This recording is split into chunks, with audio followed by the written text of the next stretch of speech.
Welcome, welcome, welcome. Welcome to the It's Culture Podcast. My name is Mark, and this is Culture. If you could do me a favor, hit the like button, hit that share button, hit that subscribe button, hit that notification bell so you can get the updates. Help me grow this channel so I can continue to provide good content. So what we got on the agenda tonight? Let's see. Well, we got Cameron going on CNN and acting a complete fool. It's funny though, and he had a reason for doing it. And then, we got Diddy again in the news. Another allegation has come out from another woman. We're going to discuss that. Our favorite super mayor, Tiffany Henyard, did something which was completely outrageous the other day, and we're going to talk about that. And then we're going to talk about something that happened in Atlanta involving a former police officer. So let's get into it. So, as I was saying, Cameron was invited on to CNN. He went on to Abby Phillips' show. Abby Phillips is one of the only Black women on CNN to have a show besides Laura Coates. If you don't know who Abby Phillips is, she's been on the up and up. She's been on the up and up. She started out, she was a field reporter, and then they started bringing her in on set to give analysis, political analysis. Um, and then they piloted her a show over like on the weekends. Was well received. So now she has a primetime slot, along with Laura Coates. As CNN continues to try to rebrand after the termination of both Quiz Como and Don Lemon. So she brought Cameron on, and the interview didn't go as I guess CNN wanted it to go. So we're gonna watch it, and we're gonna play it real quick, and then we'll talk about it on the other side. Fair use, fair use, fair use. Thanks for being here. First, when you saw that video of Diddy, Cassie in that hotel, did you recognize that Sean Combs? What I want to say, first of all, when I seen the video, everything in the video was egregious. I'm against. I don't support all the charges that's alleged against him. I don't support any of that trafficking, minors, domestic violence. I'm totally against it. So when I seen the video, yeah, I was kind of upset with it. Being that I know him, he's not necessarily a friend, but yeah, I was upset when I seen it. But did you recognize everything him? I just said? Did you recognize that kind of anger at all from your experiences? I don't know him like that. What do you mean? Do I be recognized? Did I recognize him? I seen him. What do you mean my experiences? I seen him and I thought it was disgusting. I didn't do a zoom in to see if it was really him or nothing, but he admitted it was him. So yeah, it was him. What did you think about the apology that he gave in that other video? Ain't me for this. The apology ain't for me to decide, for Cassie. What I think about it don't matter. He ain't do nothing to me. Cassie need to ask Cassie if she accept the apology. I told you how I feel. I said what I said. I want to play a conversation that you had on your podcast back in September with Mace. Listen. Yeah. When you had your record deal, why did you take me to Biggie Smalls and not Bad Boy? Man, it's almost gonna bring me to tears to say this. I just, being that I saw you as such a good friend, I wanted to put you with somebody I knew with. Thank you, man. I really appreciate that. A lot of people ask me that on Instagram, man. Don't have me just out here crying and shit, man. I don't want to get emotional in here, man. Instantly, I knew Biggie would do right by you. Can you tell us a little bit more about that? I mean, is there something known in the industry about how Diddy treated his artists?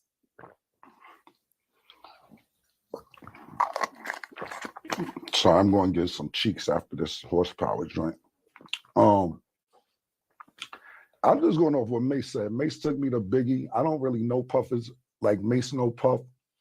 So I appreciate what Mace said, and of course, that's my brother. So if he felt that way, then he felt that way. I can't really tell you how Puff moves or anything like that. Mace may know better than me because he was signed to Puff. I wasn't.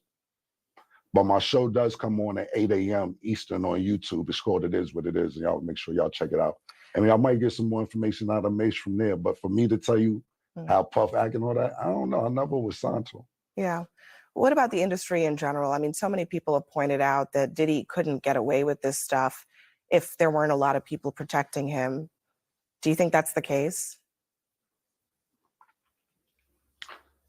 Who the talent agent for this joint? Like, you think I'll be sitting around watching what Diddy do and all this? I didn't know this was a Diddy joint that y'all invited me to. Yo, who booked me for this joint?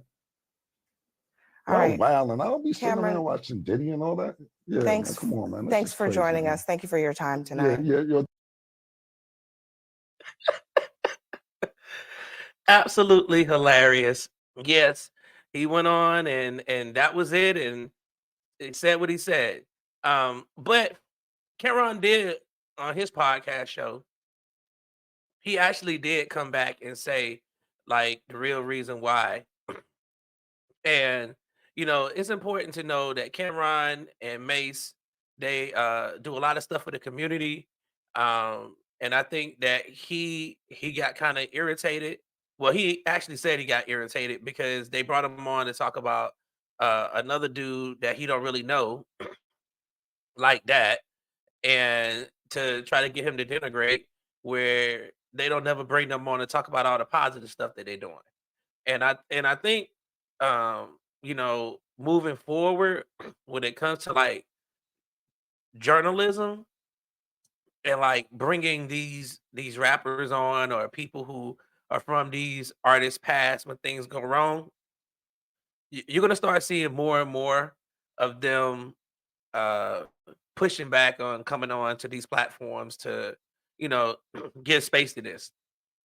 I mean, he kind of answered the question at the beginning. He said he thought it was egregious. He thought the video was disgusting. He thought all those things. But she wanted to continue down the line of questioning. You could tell that he got frustrated with that question and didn't want to answer those things. He kind of said, hey, maybe Mace would have been a better person for y'all to ask that because Mace was signed to Puff. You know, he knows him better than he did. So whatever reason it was that Mace took him to go see Biggie instead of going to see Puff, whatever that was, Mace was the better person to be asking that question. And then at the end, you see that he got kind of frustrated and asked, yo, man, who the talent person, man? Like, this is what y'all brought me on for. Now, I will say, I don't know Cameron knew they were going to be asking him about this, or if he knew and then he just decided that, yo, I'm just going to act the fool, or not act the fool, but because I'm not going to say that because he didn't act the fool. He actually started, bigging up his homeboy. But I mean, to get kind of frustrated at the end, um, some people, chimed in, had their own talks about it. Some people had their own talk, what I'm saying, their own little whatever they thought about Cameron in that situation. But as far as I'm concerned, let this be a lesson learned. These people don't want to come on and do this. They don't want to come on and pile on, I mean, Cameron's opinion about it matters in the grand scheme of things. Like, as he said, the apology is not for him. The apology is for Cassie. So moving on. So Diddy himself has a new lawsuit. Another woman from his past has come out to talk about how, he drugged her and sexually assaulted her. This is back in 2003. And we're going to go to the news to let them tell us how it went down. So. Like 12:30, more trouble for music mogul Sean Diddy Combs as a new sexual assault lawsuit is filed with allegations dating back more than 20 years. This comes just days after a shocking video surfaced showing Combs physically attacking his then girlfriend in 2016. KTLA 5's Corrine Winter is here with details on this new lawsuit that was filed. Corrine? Glenn Sean Diddy Combs has not yet responded to the lawsuit. Former model Crystal McKinney, she claims a rapper drugged and sexually assaulted her in 2003. Her attorneys filed a lawsuit in New York on Tuesday, alleging Combs assaulted the then 22-year-old model at his studio in New York and forced her to engage in unwanted sexual acts. McKinney also claims that Combs ruined her career in the industry by making it difficult for her to find modeling opportunities despite promises to help her, and that it impacted her mental health. Now, while these allegations date back decades, a new bill passed last year in New York. It allows accusers to file these claims that would have been beyond the statute of limitations. This lawsuit comes days after the release of a disturbing surveillance video showing the hip-hop mogul beating his then-girlfriend, singer Cassandra Cassie Ventura, in the hallway of a hotel back in 2016. All righty. So we see another lawsuit, Diddy. Another lawsuit, another model saying that she was promised some things, promised an advancement in her career, drugged, sexually assaulted. And I kind of went over this the other day when I was discussing the law, that Adult Abuser Act that was in New York. And it seems that these women who have come forward are using that statute. And I don't doubt that more and more women are going to come out, more and more people who were abused, assaulted.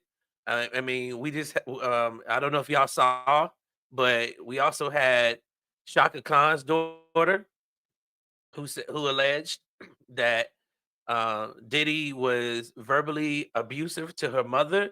And when her younger brother stepped in, he had a security assault the young man, and he was 18 at the time.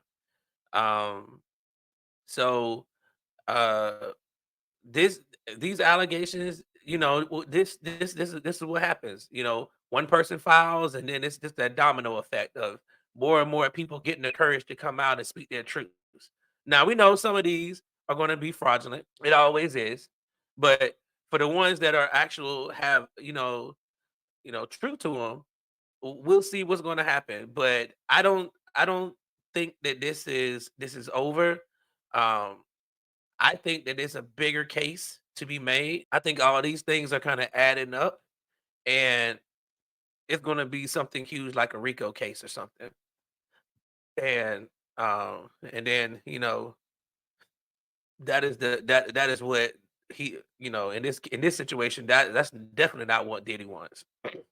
But we'll keep reporting about it. We'll keep reporting about these cases as they come out. And we'll, as things are being reported, I'll report it to y'all. And then we'll come on here and we'll discuss it from my opinion. So, Super Mayor Tiffany Henyard. Well, she done found herself again in a whole nother situation. This time, this one here, I'm just gonna let y'all listen to it because I don't even understand how this could even be legal. So, Dolton to tell you about. Fox 32 has learned that controversial Mayor Tiffany Henyard may have billed the wrong taxpayers for a trip to Washington, D.C. earlier this year. Dane Placco has been digging into all of this for more than 2 years now. He has the latest this afternoon. You might call our latest story, Mayor Henyard goes to Washington, but sends the bill to the wrong taxpayers.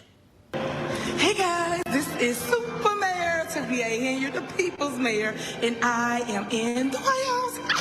It's mid-January, and Dolton Mayor Tiffany Henyard is getting a tour of the White House, part of the U.S. Conference of Mayors annual meeting in Washington, D.C. It's gonna just be dope.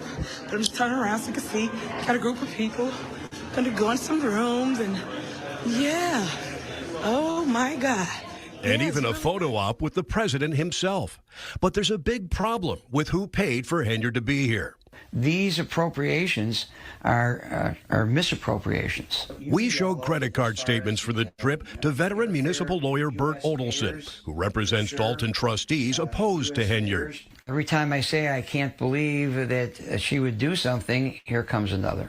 We found more than $9,000 in charges for the U.S. Conference. mayor's meeting, including conference fees, flights to Washington, D.C., hotel rooms that were all charged to a credit card belonging to Thornton Township, a completely separate unit of government where Henyard serves as supervisor. There's no reason for anyone from a township to go to a mayor's conference. A mayor's conference is a mayor's conference for mayors. You're the one who found these. Yep. Stephanie Wiedemann is a former Thornton Township employee fired by Henyard and now a whistleblower. She says Henyard's dual roles as mayor of Dolton and supervisor of the township, two separate government entities, are constantly being blurred. I have found, bills that were made out to the village of Dolton that were paid with the Thornton Township check. It's hard to decipher what is township and what is Dolton because she blends them so carelessly. And it should be churches too. It absolutely should be. Tonight at 9, we'll have much more on this investigation, including whether or not Henyard may have broken the law by billing the wrong taxpayers. Now, we reached out to Henyard for a response last week, but have not yet heard back. All right. So you see that. She's basically using money from each office that she has in two different jurisdictions, and she's billing the other ones for stuff that she does for the other one, if that makes sense. So when she's the mayor of Dolton and she's taking trips to the White House and she's going live on Instagram or whatever, Facebook, she's billing that to Thornton Township. And she's not the mayor of Thornton Township, but you're conducting business on behalf of Dolton Township. I don't know how much longer the residents can allow this to continue to happen, because it seems like every single night Tiffany Henyard is in the news. And at some point, whether it's the FBI, the Justice Department, the Ethics Department, somebody has to look at this and say, is this really who these people need in office? Because how can you be running up credit card bills, first class flights, hotels, just out of control? This type of reckless spending on taxpayer dime is why black politicians find themselves getting themselves in trouble, because these things always seem to be happening. So we're going to pay attention to this. We're going to continue to report about this super mayor, because until she is no longer the mayor of Dolton Township, I will continue to highlight what our people, and when I say our people, I mean the black people of Dolton. And I know that Dolton is not an all black town. I know that there are, other minorities there, but it is majority black and it's small. And they are $5 million in debt right now. They haven't paid certain bills. Like this is what's going on. Could you imagine living in this township and this is stuff that you're hearing about the person that y'all elected to office? Just embarrassing your city, your little town every day of the week. Residents just showing up to the town hall meetings disgusted because they see this stuff on the news every single night that their township is the laughing stock and their mayor is out here doing things with their money illegally. Come on, Tiffany. Stop playing with these people's money. If you're going to be the mayor and stop doing all this illegal stuff, because the clock is ticking. And the more you do, the more time you're going to be adding on when they finally come for you. I don't know if y'all heard about this case, but I wanted to highlight this just real quick. So there's this police officer down in Atlanta who was on administrative leave, and he turned around and committed one of the most heinous crimes out. And we're going to talk about it on the other side. Breaking news tonight at 11. Right now, a former Atlanta police officer behind bars charged with the murder of his Lyft driver. The officer just resigned from the department today, hours after his arrest. This is our first look at his mugshot tonight, just sent into our newsroom. Union City Police say they took Kobe Minor into custody around 1 this morning on South Fulton Parkway. That's where they say he shot and killed his Lyft driver, Reginald T. Folks. Now, just in the last 2 hours here, Lyft sent us a statement saying the company has reached out to the folks' family to offer them support during this difficult time. Lyft says it has also permanently banned Minor's account from the Lyft community. Now, we did some digging tonight into Minor's law enforcement background. We found he was hired by the Atlanta Police Department in 2018, and he's been on unpaid leave since December after being arrested in Milton on drug charges. There's no word right now on what led to the shooting.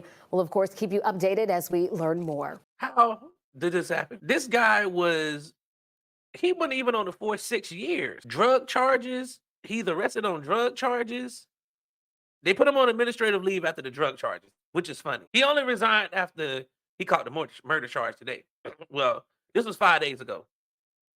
So he only resigned after the murder charge, but he was already on administrative leave for drug charge. We have police who are criminals with a badge. And when people talk about police reform and criminal justice reform and no type of qualified immunity and things like this, this is what people are talking about.